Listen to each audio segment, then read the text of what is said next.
વડોદરાના વાઘોડિયામાં રોડના કામમાં ભ્રષ્ટાચારનો આરોપ 3.66 કરોડના આરસીસી રોડના કામમાં મોટા પાયે ભ્રષ્ટાચારનો આરોપ છે।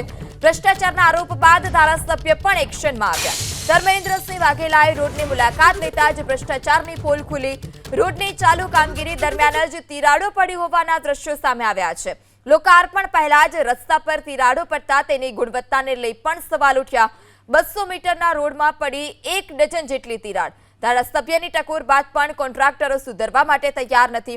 ત્યારે સૌથી મોટો સવાલ એ છે કે શું માર્ગ મકાન વિભાગના અધિકારીઓ ઊંઘી રહ્યા છે? રોડના કામમાં ભ્રષ્ટાચાર અને તો આ બદલ કોન્ટ્રાક્ટર સામે કાર્યવાહી કેમ નહીં? ધારાસભ્ય એક્શનમાં આવ્યા, માર્ગ મકાન વિભાગના અધિકારીઓ ક્યારે એક્શનમાં આવશે?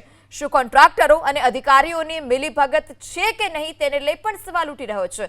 કારણ કે ફરિયાદ ઉઠતા ભ્રષ્ટાચારના આરોપો લાગતા ધારાસભ્ય હરકતમાં આવ્યા। ધારાસભ્ય ખુદ જાતે નિરીક્ષણ કરવા પહોંચ્યા તો અધિકારીઓ માર્ગ મકાન વિભાગના હજી સુધી કેમ સ્થળ પર તપાસ કરવા નથી પહોંચ્યા તે પણ એક સૌથી મોટો સવાલ છે। ત્યારે ધારાસભ્ય જે છે તે ખુદ એક્શનમાં આવ્યા છે। લોકોએ આ રોડના કામમાં ભ્રષ્ટાચારના આરોપ લગાવ્યા। ફક્ત ને ફક્ત 200 મીટરનો રોડ અને તેમાં 1 ડઝન એટલે કે 12 થી વધુ આ પ્રકારે મોટી તિરાડો જોવા મળી રહી છે। હજુ તો આ રોડનું લોકાર્પણ કરવામાં નથી આવ્યું તે પહેલા જ આ કામમાં લોટ પાણીને લાકડા જેવી સ્થિતિ જોવા મળી છે અને જે જગ્યા પર તિરાડો પડી ત્યાં પુરાણની કામગીરી પણ આ જે છે તે સામે આવી છે। સ્થાનિકોએ આ સમગ્ર મામલે ભ્રષ્ટાચારના આરોપ લગાવ્યા અને ભ્રષ્ટાચારના આરોપ લાગતા જ ધારાસભ્ય ખુદ હરકતમાં આવ્યા છે। ધર્મેન્દ્રસિંહ વાઘેલા કે જેઓએ જાતે જ સ્થળની મુલાકાત લીધી અને રસ્તા પર જે ભીના કંતાન પાથરવામાં આવ્યા હતા તે કંતાન ત્યાંથી દૂર કરીને રસ્તાની જે કામગીરી હતી તે જોવામાં આવી, જેમાં આ તિરાડો સ્પષ્ટપણે દેખાઈ રહી છે।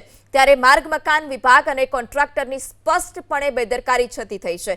સ્થાનિકોને આ રસ્તા પરની તિરાડો દેખાય છે, ધારાસભ્યના રસ્તા પરની તિરાડો દેખાય છે, તો પછી શા માટે માર્ગ મકાન વિભાગ આવા કોન્ટ્રાક્ટરો વિરુદ્ધ પગલાં નથી લેતું, કાર્યવાહી નથી કરતું તે પણ સૌથી મોટો સવાલ।